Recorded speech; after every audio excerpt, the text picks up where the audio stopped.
नमस्ते। अच्छा, आज है दिवाली। तो दिवाली की सबको हार्दिक शुभकामनाएं। अच्छा, इसी अवसर पर मैंने सोचा कि दिवाली के इस अवसर पर कुछ बात कर लेते हैं। अच्छा, मैं आज ट्विटर पर देख रहा था तो आनंद महिंद्रा हमेशा बड़े एक्टिव रहते हैं सोशल मीडिया में। खास करके उनका ट्विटर अकाउंट बड़ा एक्टिव रहता है और बहुत सारी आइडियाज़ वो शेयर करते रहते हैं। तो आज उन्होंने सहज रूप विश किया सबको दिवाली के इस अवसर पर। उनके ट्वीट में इस तरह से था कि दिवाली का मतलब ये नहीं कि केवल पैसे को ही महत्व होना चाहिए। मतलब what he said is gold is also important, silver is also important, but हमारे लाइफ में गोल्ड और सिल्वर इसके अलावा पीस ऑफ माइंड की भी आवश्यकता है। तो यहाँ पर ये बात आती है और मेरे अपने टॉक्स में मैं बार बार ये कहता हूँ that the peace and prosperity has to go together. तो पीस और प्रॉस्पेरिटी साथ साथ जानी चाहिए। और वे भी कहते हैं उनके इस ट्वीट में जो विश कर रहे हैं सभी को, हम सभी जानते हैं आनंद महिंद्रा एक बहुत बड़े टाइकून है। महिंद्रा ग्रुप के वे चेयरमैन हैं और ट्विटर पे उनको करीब करीब 9.9 मिलियन फॉलोअर्स फॉलो करते हैं और कई सारे बार बार वो सोशल मीडिया में बड़े एक्टिव रहते हैं। तो उनके इस ट्वीट में वो कहते हैं कि along with gold and silver there should be peace also in our life. So peace of mind के ऊपर भी वो एम्फसाइज करते हैं। और ये बात मैं बार बार कहता हूँ मेरे अपने टॉक्स में, peace and prosperity has to go together. But क्या हो रहा है, मतलब world has become prosperous, there is no doubt about it. In 400 years of science and development हमने देखा पीस एंड प्रॉस्पेरिटी की कोई कमी नहीं है। साइंस इस हद तक दूर चली गई है और आगे पता नहीं कहाँ तक जाएगी, क्योंकि साइंस का स्कोप इस तरह से है। तो प्रॉस्पेरिटी और आएगी, बट हमको क्या लगता है, प्रॉस्पेरिटी के साथ साथ हमको कॉन्फ्लिक्ट दिखाई देता है, प्रॉस्पेरिटी एंड पीस दिखाई नहीं देता है। तो इसका क्या कारण है, इस वीडियो में कुछ इसको हम समझने की कोशिश करते हैं। किस तरह से समझने की कोशिश करते हैं, जिस तरह से एक ईस्टर्न थॉट है, एक ईस्टर्न पैराडाइम है जिसको हम हिंदू पैराडाइम कह सकते हैं। हिंदुइज्म में जिसको उसकी जो धार बनाई है, मतलब आधारशिला जो बनाई है, जैसे हम कह सकते हैं कि वेदों की, उपनिषदों की जो आधारशिला है, और ईस्टर्न आयाम में इसको कैसे देखा गया है। तो मैं कोशिश करूंगा कि इस वीडियो में हम इस आयाम को मैं कुछ इनसाइट्स शेयर करना चाहता हूं। तो हम क्या देखते हैं, ये कॉन्फ्लिक्ट है क्या कि प्रॉस्पेरिटी तो है बट पीस नहीं है। तो फिर इसके कारण क्या है और इसको हमारा ईस्टर्न आयाम कैसे देखता है, जो हमारा हम बार बार कहते हैं हिंदू कल्चर हिंदुइज्म, तो इसको वो कैसे देखता है। मतलब जो धन है और फिर जो इनर पीस है, इसको कैसे देखता है। देखिए, हम क्या कहते हैं, दिवाली, ये जो गॉडेस लक्ष्मी है, हम जो वेल्थ की देवी है उसको माइथोलॉजी में गॉडेस ऑफ वेल्थ को गॉडेस लक्ष्मी कहते हैं। देखिए, गॉडेस लक्ष्मी को देखिए बड़ी वो स्ट्रेंज है। जब वो आती है तो दिवाली है। हमारे जीवन में यदि लक्ष्मी आती है तो दिवाली है।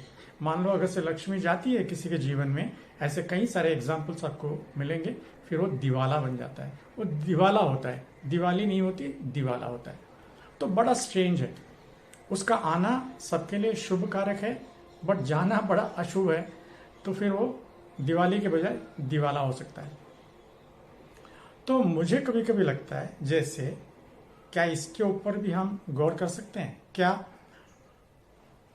ध्यान यदि है तो धन आ सकता है, राइट। ध्यान यदि नहीं है तो धन जा भी सकता है। तो क्या ध्यान ही धन हो सकता है, तो ये भी एक सोचने जैसी बात है। तो ध्यान का जो एक आयाम है उसको भी इंपॉर्टेंस हमें देना पड़ेगा, क्योंकि आगे चल के कहीं वो हमारे जो अंत पीस है जो इनर पीस है, इससे कहीं उसका कनेक्शन है। किसका? ध्यान का। तो मैं ये कह रहा हूं कि ध्यान यदि हो तो लक्ष्मी आ सकती है, धन आ सकता है, और ध्यान यदि ना हो तो धन जा भी सकता है। तो इंग्लिश में इसको पूरी तरह से एग्जैक्टली ट्रांसलेट नहीं कर सकते हैं। मैं कोशिश करता हूं। मतलब जैसे in mindfulness money can come, right, and in unmindfulness money can go. So mindfulness can become an important thing. So in my view, what I am saying is that mindfulness is very important. Mindfulness is a key. So stillness is a key. Stillness in doing everything that you are doing in the outer world. So mindfulness, whatever that you are doing in your outside world, all activities, all actions, if you are mindful, if you are doing them mindfully, then that gives a different kind of a quality. तो इसको थोड़ा और explore करते हैं। तो इस तरह से वो क्या है? लक्ष्मी है। लेकिन लक्ष्मी को एक बार लक्ष्मी का जो मेटाफोर है, इसको एक बार देखिए। यदि वो आपके घर में लोटस पे बैठी है तब तो बड़ी अच्छी बात है, you are lucky.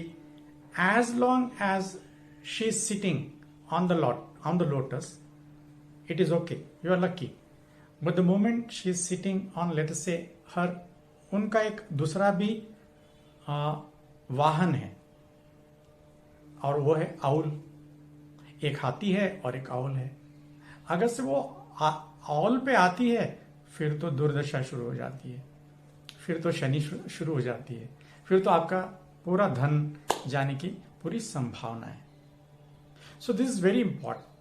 She sitting on the lotus and she sitting on the owl and she sitting on, let's say, the wild elephant. There is a lot of difference in these metaphors. अच्छा, फिर एक बार हमको इस तरह से भी सोचना चाहिए, क्या खाली लक्ष्मी जो हम कह रहे हैं is only money the most important thing? अब जो मनी है, क्या उसी को हमको कैपिटल कहना चाहिए? एक बार आप सोच के देखिए। तो मैं इसमें दूसरे आयाम भी लाना चाहता हूं। तो एक तरफ तो है गॉडेस लक्ष्मी, फिर आप दूसरी बार थोड़ा और सोच के देखिए। हमारे हिंदुइज्म में, हमारे कल्चर में फिर एक दूसरी देवी बैठी हुई है, उसको हम कहते हैं गॉडेस सरस्वती। अच्छा, goddess Saraswati she is a goddess of knowledge. तो क्या नॉलेज कैपिटल नहीं है? जैसे मान लीजिए मेरे पास पैसे है, लेकिन उसको रखने के लिए, उसको संभालने के लिए, उसको प्रोटेक्ट करने के लिए, उसको कमाने के लिए मेरे पास नॉलेज नहीं है, तो फिर क्या वो पैसा मेरे पास रहेगा? दूर दूर तक, लंबे समय तक रहेगा? क्या वो सस्टेनेबल होगा? क्या वो मेरी वेल्थ है वो सस्टेनेबल होगी? नहीं होगी, क्योंकि मुझे नॉलेज की भी जरूरत है। अच्छा, अब ये नॉलेज की जो देवी है उसको भी आप देखिए। यदि वो आपके पास आती है और वो भी अगर से लोटस पर बैठी हुई है, then it is okay, then you are lucky. फिर वो वीणा बजाएगी, फिर आपका जीवन संगीत में होगा, आपके जीवन में संगीत होगा। अच्छा, संगीत, इसको जरा आप देखिए, इसको हम समझने की कोशिश करते हैं। कान तो ईश्वर ने हमें एक ही दिए हैं, तो हम क्या कहते हैं? We hear sound but we listen to the music. दोनों में डिफरेंस देखिए, hearing and listening, there is a lot of difference. जब कोई गुरु बात कर रहा है तो हम ये नहीं कहते हैं कि I am hearing to my guru, you have to say I'm listening to my guru. So listening is a different quality, hearing is a different quality. तो जब हम हियर करते हैं तो हम कहते हैं I heard the sound, but हम ये नहीं कहते I heard the music, हम कहते हैं I listened to the music. So there is a lot of difference. कान तो वही है, जब वो साउंड को सुनते हैं तो हम उसको कहते हैं हियरिंग, और जब वो म्यूजिक को सुनते हैं तो हम उसको कहते हैं लिसनिंग। तो नॉलेज ग्रहण करना एक अलग तरह की क्वालिटी है।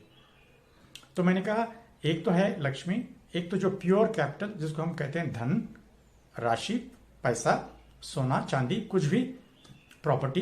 तो एक तो है वेल्थ, वो एक तो इस तरह की एक कैपिटल है। फिर एक दूसरी कैपिटल की मैं बात कर रहा हूं, knowledge as capital, intellectual capital. अब जैसे आप अमेरिका की यदि बात करें तो उनके पास क्या है? The biggest thing that they have is technology. आज अगर से सिलिकॉन वैली में एक एक कंपनी को हम देखते हैं, बिलियंस में उसकी वैल्यूएशन है, तो वो क्या है? तो उन्होंने उसको कैसे खड़ा किया? तो वहां पर उनके पास क्या है? टेक्नोलॉजी है, नॉलेज है। So knowledge as capital. So एक तरफ तो हो गया मनी एज कैपिटल, फिर दूसरा हो गया नॉलेज एज कैपिटल। बिकॉज मेरे पास पैसा कमाने के लिए भी नॉलेज चाहिए, पैसे को प्रोटेक्ट करने के लिए भी नॉलेज चाहिए, उसको प्रिजर्व करने के लिए, उसको सस्टेनेबल बनाने के लिए लंबे समय तक नॉलेज की जरूरत है। फिर एक तीसरी बात आती है, फिर यहां पर भी वही बात है। एक तो है वो देवी लोटस पर बैठी हुई है, तो जब तक वो लोटस पर बैठी हुई है तो आपको संगीत सुनाई देगा, संगीत मिलेगा, आपके जीवन में पीस ऑफ माइंड होगा। ये एक आयाम है। लेकिन उस देवी को, उसको भी राग आ सकता है, उसको भी गुस्सा आ सकता है। अगर से वो आपके घर में आई, उनका एक दूसरा वाहन है, एक तो हंस है और एक दूसरा है पिकॉक है। यदि वो पिकॉक पर आती है, फिर तो आपके अंदर एरोगेंस आएगा, फिर आपके अंदर ह्यूमिलिटी नहीं आएगी, हम्बलनेस नहीं आएगा। नॉलेज होगा लेकिन एरोगेंस होगा। आप कहेंगे इसका कोई एक एग्जाम्पल दीजिए। देखिए, सबसे बेस्ट एग्जाम्पल हम दे सकते हैं रावण का। रावण का पूरा चरित्र देखिए, क्या होता है। रावण के पास किसी चीज की ही कमी नहीं है, समृद्धि ही समृद्धि है। धन, पैसा, हम तो यहां तक सुने हैं कि श्रीलंका जो थी उसको कहा जाता था सोने की लंका। जैसे इंडिया को भी पास्ट में एक नाम है सोने की चिड़िया, तो हमारे पास भी पैसों की कोई कमी नहीं थी। We have never denied wealth, let that be very very clear. Wealth is not coming in the way of spirituality, let that be very very clear. तो इसीलिए तो हिंदुइज्म में हमने उसको कभी डिनाई नहीं किया है, बट हमने क्या किया, हमने दोनों को एक्सेप्ट किया।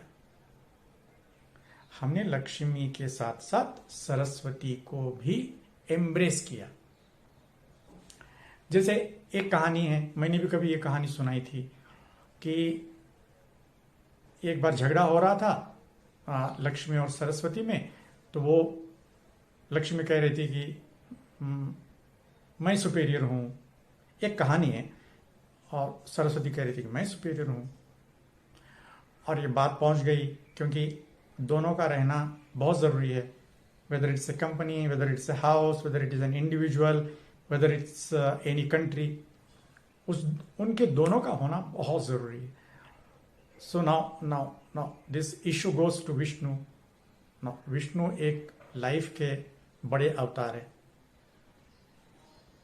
सो life is composed of these two wealths, these two capital, right. So अब विष्णु को किस तरह से इस ट्रूथ लाना है, some kind of settlement between these two goddesses. So now the question is who is important, who is superior. तो विष्णु कहते हैं कि भाई अगर से मेरे को पढ़ाई करनी है, मेरे पास लिखने के लिए कुछ नहीं है, मुझे एक टीचर की जरूरत है, मुझे स्कूल जाना है या कॉलेज जाना है, तो पैसों की जरूरत है। So Lakshmi is important. Without Lakshmi I cannot have higher knowledge. I mean, to gain higher knowledge, I need money. But whatever the money that I have earned or I am earning, if I don't have knowledge to earn that money, then I cannot earn that money, nor I can protect that money, the earned money. फिर उसके लिए मेरे को सरस्वती की जरूरत है, फिर उसके लिए मेरे को ज्ञान की जरूरत है, फिर उसके लिए मेरे को नॉलेज की जरूरत है. So to bring in truth, Vishnu said, no, both are very important. Lakshmi and Saraswati both have to go together. So knowledge and money, knowledge as capital and money as capital, both have to go together. Right? So these two goddesses are important and essential, and you have to see they are sitting on the lotus, and they are not choosing the Vahan, owl, that Lakshmi should not come on owl and Saraswati should not come on peacock. Then the same thing will happen the case of Ravana. The whole destruction of wealth, because Ravana was not devoid of anything. So he had knowledge as capital, he had money as capital, he had both. उनके पास समृद्धि दोनों की थी. And he was known as a scholar because he was aware of the scriptures. He was well versed with the scriptures apart from other thing. But his arrogance led to the destruction. So we saw Ravana's destruction happens. On the other hand, just take the case of, let's say, Rama. We call him Sri Rama. His name is Rama, but then later on he is known as Sri Rama. Now see the beauty of these words. Have you ever heard anybody saying Sri Ravana? At least I have not come across of this word, Sri Ravana. Nobody says this. So Sri has to be earned. And Ravana destroyed everything. Why? Because of the arrogance. So what I am saying is, the knowledge that I am talking about, Saraswati, knowledge has further deeper meanings. Knowledge should not be bookish. Knowledge should not be just scholarly. See, if I have a scholarly knowledge, what at the most can happen is I can have a very good job. That's it. Nothing beyond. But then there will be arrogance of scholarliness. There will not be peace of mind. Same, if I have wealth like Ravana, I will not have peace of mind. Even if there is Saraswati in my life, like a scholar, like a person who knows the scriptures like a parrot. Like Ravana was a scholarly person, but he was not a sage person. Ravana was not a sage when it comes to, let us say, reading, knowing and understanding the scriptures. So knowledge has to be existential and knowledge has to be experiential. जैसे IT के parlance में हम क्या कहते हैं, coding करनी है या प्रोग्रामिंग समझनी है तो यूट्यूब के वीडियो देखने से नहीं चलेगा. तो हम क्या कहते हैं, प्रोजेक्ट करना पड़ेगा. Do and do and do and do, continuously do and practice and practice and practice, ये कहते हैं ना हम. जैसे साइकिल है, मैं अगर से वीडियो देखूंगा तो साइकिलिंग थोड़ी आएगी मुझे. साइकिलिंग के लिए करना पड़ेगा, गिरना पड़ेगा, फिर उठना पड़ेगा, फिर करना पड़ेगा. स्विमिंग भी करीब करीब इसी तरह से है. स्विमिंग करना पड़ेगा, यूट्यूब देख के स्विमिंग तो आएगी नहीं. तो स्पिरिचुअल नॉलेज करीब करीब इसी तरह से है. वो एग्जिस्टेंशियल है, वो एक्सपीरियंशियल है. वो पैरेट की तरह वर्ड्स नहीं है कि मैंने कोई एक बुक पढ़ लिया या उपनिषद को, किसी एक उपनिषद को एक लिटरेरी बुक, नॉवेल या किस तरह से पढ़ते हैं उस तरह से पढ़ लिया. बिना समझे, बिना उसके डेप्थ्स में गए, बिना मेटाफोरिक उसके मेटाफोर्स है जैसे उसको खोल कर नहीं देखा, किसी गुरु की सहायता नहीं ली, तो मुझे वह दिक्कत आएगी। देन वो नॉलेज जो आएगा वो एक स्कॉलरली आएगा, उसका कोई लाभ नहीं होगा, उसका कम ही लाभ होगा। ज्यादा से ज्यादा मुझे एक अच्छी नौकरी मिलेगी, so I will get good bread and butter, nothing beyond it, but fulfilment नहीं होगा, पीस नहीं होगा। तो हमारे आयाम में हम क्या कह रहे हैं, लक्ष्मी के साथ साथ फिर हमको सरस्वती भी को भी एम्ब्रेस करना पड़ेगा। अच्छा, हम केवल यहां तक ही नहीं रुके हैं, हमारे पास एक दूसरी भी देवी है, उस देवी का नाम है goddess Durga. Now goddess Durga she is goddess of power. तो एक तरफ तो मैं कह रहा हूं money as capital, pure money as capital, this second मैं कह रहा हूं नॉलेज एज कैपिटल। अच्छा, थर्ड मैं कह रहा हूं skill as capital. So Durga metaphor है स्किल का, टू बी स्किलफुल। भाई एक है बंदा, उसके पास कुछ भी नहीं है, उसके पास ऐसे कई सारे लोग हैं। मैं अभी मेरे ख्याल से मैं एक मूवी देख रहा था, स्पॉटिफाई नेटफ्लिक्स पर, शायद जो क्रिएटर ऑफ स्पॉटिफाई है उनकी भी स्टोरी शायद कुछ इस तरह से ही है। He was dropped out, he was rejected from the interviews because I think he had no proper degree, but he was a fantastic coder, so that's how he created Spotify. But coding एक skill है, तो skilful होना भी एक capital है। देखिए, कोई है आईटी की बड़ी अच्छी डिग्री है, let's say he is a master in, let's say, computer science, but let's say उसको स्किल नहीं है। तो कोई एक है उसके पास डिग्री नहीं है बट स्किल है, so that skill will also work as a capital. तो हमारे पास ये तीन कैपिटल है, स्किलफुल होना, किसी स्किल का होना, so skill as a capital, ये भी एक बहुत बड़ा पावर है जिसको हम मेटाफोरिकली रिप्रेजेंट करते हैं माइथोलॉजी में goddess of power, that is Durga. So goddess Durga, फिर दूसरी है हमारी गॉडेस सरस्वती, फिर एक है हमारी गॉडेस लक्ष्मी। तो इन तीनों को भी हमको एम्ब्रेस करना पड़ेगा, राइट? तब फिर यहां पर ये इसका समावेश होता है। फिर जो कहते हैं, जो आनंद महिंद्रा कह रहे हैं कि आपके जीवन में शांति का भी वास हो, उनके ट्वीट में वो कह रहे हैं आपके जीवन में शांति का भी वास हो। तो फिर शांति का वास तब होगा कि लक्ष्मी के साथ साथ हम एम्ब्रेस करेंगे सरस्वती को और दुर्गा को भी।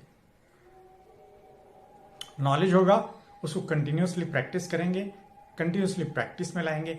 देखो हमारे जैसे मैनेजमेंट गुरुज है, कौवे क्या कहते हैं, sharpen the saw. Samurai as a metaphor क्या है, sharpen the saw, that you are continuously putting your knowledge into practice. Knowledge doesn't mean just reading the scriptures like a parrot. Putting the knowledge into action.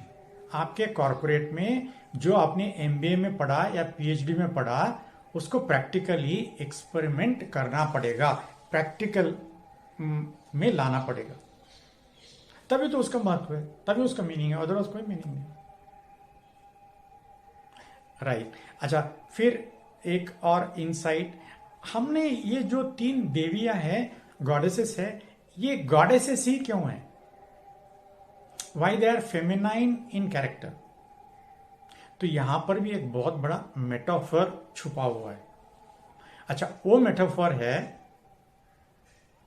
They are feminine because feminine is a metaphor for receptivity. Feminine is a quality. It is a metaphor for receptivity. Unless I am receptive. देखिए, हमारे पास एक गलत धारणा बनी हुई है। हम क्या कहते हैं इंडिया में, अरे धन तो हाथ का मैल है, आता है जाता है। This is a wrong attitude. This is absolutely A wrong attitude. धन हाथ का मैल है, आता है जाता है।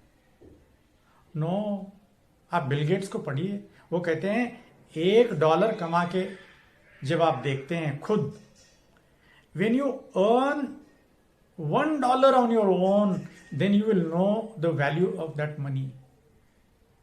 तभी तो उस मनी का हमको वैल्यू पता लगता है। It is his own saying. It is none but Bill Gates, one of the great philanthropists, one of the, you call it the billionaire. Now that gentleman is saying, you earn $1 on your own and see, then you will know the importance of it. तो ये जो हमारी धारणा है, तो हमारी धारणा गलत नहीं होनी चाहिए। तो हमारी धारणा पैसे के लिए, गॉडेस लक्ष्मी के लिए, गॉडेस सरस्वती के लिए या गॉडेस दुर्गा के लिए, अनलेस वी आर रिसेप्टिव, हम अगर से उसका देखिए, हम गुरु से ग्रहण करते हैं, फिर गुरु के हम अनुग्रहित होते हैं। हम क्यों कहते हैं, हम गुरु को क्यों कहते हैं आपकी कृपा दृष्टि होनी चाहिए? गुरु आपकी कृपा दृष्टि होनी चाहिए। He should also feel for giving you, so he will see whether you are receptive or not receptive. So here he means not as a person. Think psychologically at the level of your own mind. If you are not receptive, nothing will enter in you. Then you are blocking everything. So you are blocking yourself for everything, whether it is money, because आपने बोला मन पैसा तो हाथ का मैल है जी, आता है जाता है। Absolutely a wrong attitude. Be receptive, value it, embrace it, whether it is skill, whether it is knowledge, or whether it is money. अब ये तीनों का यदि कॉम्बिनेशन अच्छा होगा, if they all sync together, फिर भैया वो म्यूजिक बजेगा। फिर हम यहां पर क्या कहते हैं, हम फिर वो विष्णु को मेटाफोरिकली दिखाते हैं, जहां पर समृद्धि ही समृद्धि है। अब उनके पास कोई कमी नहीं, उसी को हम ब्लेस्ड वन कहते हैं। हम भगवान क्यों कहते हैं? भगवान मीन्स ब्लेस्ड वन। तो राम को हमने श्री क्यों कहा, श्री राम क्यों कहा? हमने रावण को क्यों नहीं कहा श्री रावण? बस यही रीजन है, the blessed one, they become blessed one because of this quality, this inner quality of receptivity for all this different truths, for all these different insights.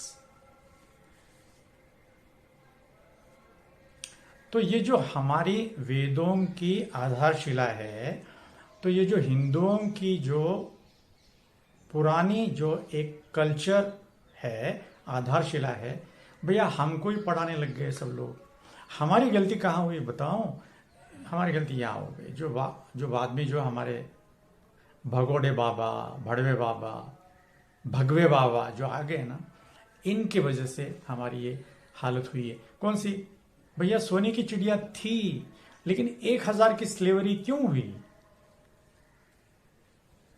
तो इस पर हमको सोचना पड़ेगा। बट अभी चल रहा है इंडिया का, हम कह रहे हैं रिनाइजेंस ऑफ द एंशिएंट इंडिया, तो हम सोने की चिड़िया की तरफ जा सकते हैं। तो हमारी सोच यदि बदलेगी, मतलब पूरे इंडिया की हर व्यक्ति, if you become creative and positive in all our actions, there is every possibility we can again regain, reclaim our lost glory, if that glory was really there in the past. Because that's what the references are. These references are there. It goes to the extent of saying that once upon a time, India's GDP was somewhere around more than 30% of the world GDP. तो आप सोचिए क्यों possible नहीं होगा? तो इस तरह के एफर्ट्स होंगे तो पॉसिबल होगा. So individual on an individual basis, our actions on an individual basis and our actions on a collective basis, फिर ग्रोथ होगी. इंडिविजुअल ग्रोथ के साथ साथ collective growth is also important. So India as a whole, भाई मैं तो optimistic हूं. I am a bloody eternal optimist. तो नकारात्मक के लिए तो कोई जगह है ही नहीं. टू बी फ्रैंक, नकारात्मकता के लिए कोई जगह नहीं. तो वो हम तो अनुग्रहित रहेंगे हमेशा ये तीन देवियों के लिए. दरवाजे खुले हैं भैया, हम तो नहीं कहेंगे हाथ का मैल है. No arrogance. स्टीव जॉब्स ने क्या कहा था? Stay hungry, stay foolish. और उन्होंने क्या कहा था अपने डेथ बेड से? That only money is also not important, life is also important, your health is also very important. ऐसा नहीं कि आप पैसे कमाए जा रहे हो, ऐसा नहीं आप पढ़े जा रहे हो. भाई खेलकूद कौन करेगा? तो वहां पर दुर्गा आती है ना भैया. स्किल का मतलब ये नहीं, स्किल का मतलब तलवारें ढाल चलाना, वो पावर नहीं. आपको खेलना भी पड़ेगा, 2 घंटा खेलना पड़ेगा रोज. So your fitness is also very important. Your body is composed of 3 elements: body, mind and soul. भैया सोल को तो आनंद के सिवा कुछ पता ही नहीं है. But I can not be divided into this 3 as you know silos, no, जो हम कॉर्पोरेट में बात करते हैं कि that all the departments are functioning as silos. एक दूसरे से बात नहीं कर रहे हैं तो क्या होगा? कॉन्फ्लिक्ट होगा, कियोस होगा, कॉस्मॉस नहीं होगा. फिर वहां पर म्यूजिक नहीं बजेगा, फिर वहां पर आनंद नहीं होगा, फिर वहां पर हैप्पीनेस नहीं होगा. वहां पर फिर स्कफल होगा, कॉन्फ्लिक्ट होगा, फिर स्ट्रेस ज्यादा होगा, फिर उस ऑर्गेनाइजेशन में फिर स्ट्रेस होगा. तो भैया सभी डिपार्टमेंट्स को एक सिंक में होना पड़ेगा. यही तो चीफ एग्जीक्यूटिव ऑफिसर की रिस्पॉन्सिबिलिटी है. Right there. भाई मेरा बड़ा सिंपल बात है, happy minds will give you more productivity. Happy people will give you more productivity. It's very simple. Don't compare with the robos. Robots cannot be happy because there is no soul in the robo. Let that be very clear. We are talking about human beings. We are talking about the productivity and performance of the human beings, not the robots. You can't beat them. You can't beat a robo. Right? तो उसके पास तो बहुत बड़ी क्षमता है. So peace and prosperity. So he is very right. Anand Mahindra is very right. Salute to him. Peace and prosperity, both are needed. So we have to focus not only for money, but we have to focus for, if what I am only saying is that, you know, देखिए दिवाली को हम क्या कर रहे हैं? हम metaphorically light से इंगित करते हैं, मतलब लाइट से मेटाफोरिकली दिखाते हैं दियों का फेस्टिवल, सेलिब्रेशन ऑफ लाइट्स. तो वहां पर भी रूट में दिवाली के शब्द में जाते हैं तो रूट में दिया है, दिवा है, राइट? दिया है, दीप है. So it's a metaphor for light. तो हम क्या कहते हैं, it's a festival of victory of light over darkness, good over evil, knowledge over ignorance, हम ऐसा कहते हैं। So Diwali is a festival, it's a metaphor for light, victory of light over darkness, victory of knowledge over ignorance,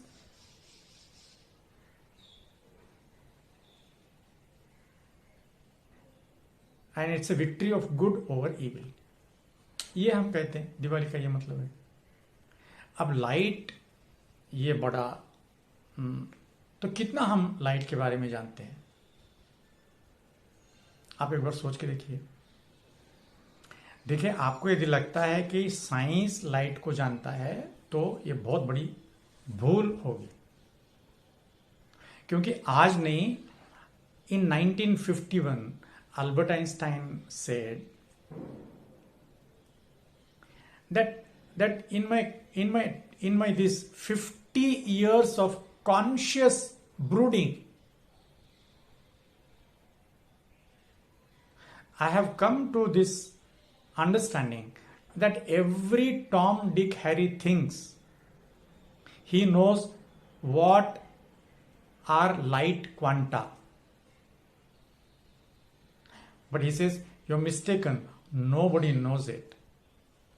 quanta मतलब light का, science में यदि हम light को जानने की कोशिश करते हैं तो उसका जो सूक्ष्म यूनिट होगा वो क्वांटा है। तो अल्बर्ट आइंस्टाइन स्वयं कह रहे हैं, कोई टॉम डिक हैरी ये कहता है कि मैं इसको जानता हूं लाइट को, तो आप भूल कर रहे हैं, कोई नहीं जानता। टॉम डिक हैरी मीन्स जैसे हम हिंदी में कहते हैं हर कोई नत, क्या कहते हैं, नत्तू खैरा, नत्तू खैरा, ऐसा कुछ हम कहते हैं। So every Tom Dick Harry, he is saying, claims that he knows what light quanta is, but he says no, nobody knows it, and he is very right. Why he is very right? Because the Vedas and Upanishads are talking about an inner light.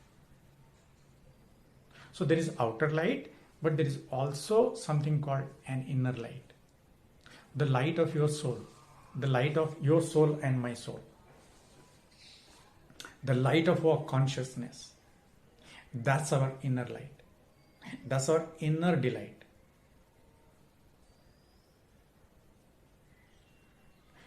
Right?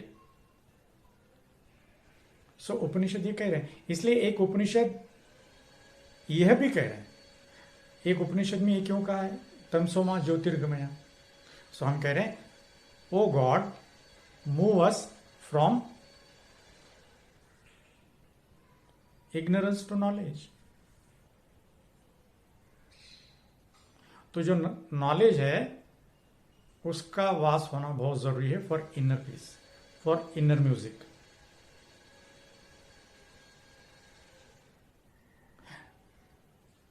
एक छोटा सा anecdote बता दूं। अब बुद्ध जाने के लिए उनका समय हो गया इस धरती पर। So he is living this mortal world, and he tells everybody that now my time has come, now I have to go, I am leaving। सभी लोग रो रहे हैं, सब लोग परेशान हैं। आनंद जो उनके एल्डर कजिन हैं और क्लोजेस्ट डिसाइपल माने जाते हैं, वह भी रो रहे हैं। अब वो कह रहे हैं कि आप हमारे, you are our chief mentor, you are the beacon of spirituality, you are the pole star of spirituality।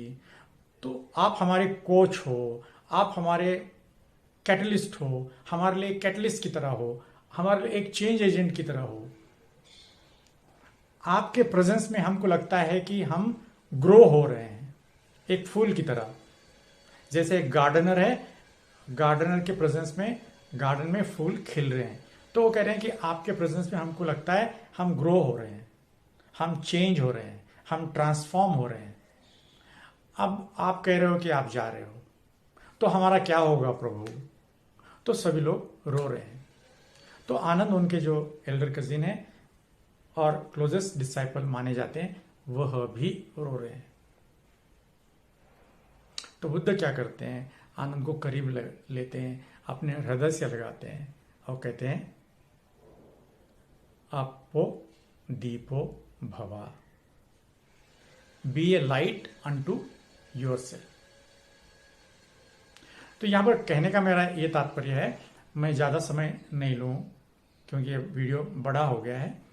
तो मेरा कहने का है कि external light will give us prosperity. जो एक्सटर्नल लाइट है, ये लाइट जो थॉमस एडिसन का है, या जो हमारे वेदों में पहले ही ऋग्वेद की पहली ही पंक्ति में, श्लोक में, वर्ष में अग्निदेव का वर्णन है। अग्निदेव को यूज किया है। तो जब अग्नि नहीं थी, जब अग्नि का आविष्कार हुआ, तो आप सोचिए वहां पर भी एक तरह का इंडस्ट्रियलाइजेशन, एक फ्लरिशिंग, मतलब सोसाइटी का अपलिफ्टमेंट हुआ है। तो जो अग्नि है उसका लाभ हुआ। फिर अभी जब थॉमस एडिसन के समय में जब हमको यह लाइट मिली, तो एक अलग इंडस्ट्रियल रेवोल्यूशन का विकास हुआ। तो इसी तरह से भी never know in the future, like Albert Einstein के E=mc² के आने के बाद एक नया हमको इंडस्ट्रियल रिवोल्यूशन मिला। न्यूटन के 3 लॉज ऑफ मोशन के बाद एक नया इंडस्ट्रियल रिवोल्यूशन हुआ। अभी ये क्वांटम रियल में आने के बाद हमें ये जो मैं बात कर रहा हूं, हमें इंटरनेट मिला। अब ये मोबाइल पे मैं रिकॉर्ड कर रहा हूं, तो मोबाइल एक क्वांटम डिवाइस है, ये हमें मिला। कंप्यूटर है, ये क्वांटम डिवाइसेस मिले। हमारे पास आज के दिन में जो जीपीएस है, उसका आविष्कार हुआ। तो you never know in the future, science will take us how far we can't even imagine. But इसके साथ साथ I am talking about the inner light too. वो ध्यान के माध्यम से ही होगा, उसके लिए दूसरा कोई रास्ता नहीं है। तो इसलिए मैं बार बार कहता हूं कि साइंस की एक इनहेरेंट लिमिटेशन है कि साइंस अपरा विद्या में आता है और स्पिरिचुअलिटी परा विद्या में आता है। चाहे कुछ भी कर लीजिए, साइंस की वो इनहेरेंट लिमिटेशन समय के बाहर हमें जाने नहीं देगी। तो हमें कभी भी इनर लाइट का साइंस के थ्रू पता कभी नहीं लगेगा। तो हमको ध्यान के माध्यम से ही उसे खोजना पड़ेगा। So outer light will give us prosperity, inner light will give us piece. जो सोल की बात हो रही है, that is the metaphor for your inner light. उसके पास पीस और ब्लिसफुलनेस के अलावा और कुछ नहीं। So thank you for listening. Happy Diwali. Thank you. So yeah, there is no conflict between peace and prosperity. Outer light will give us prosperity and the inner light will give us peace. And both these can go together. There is no conflict.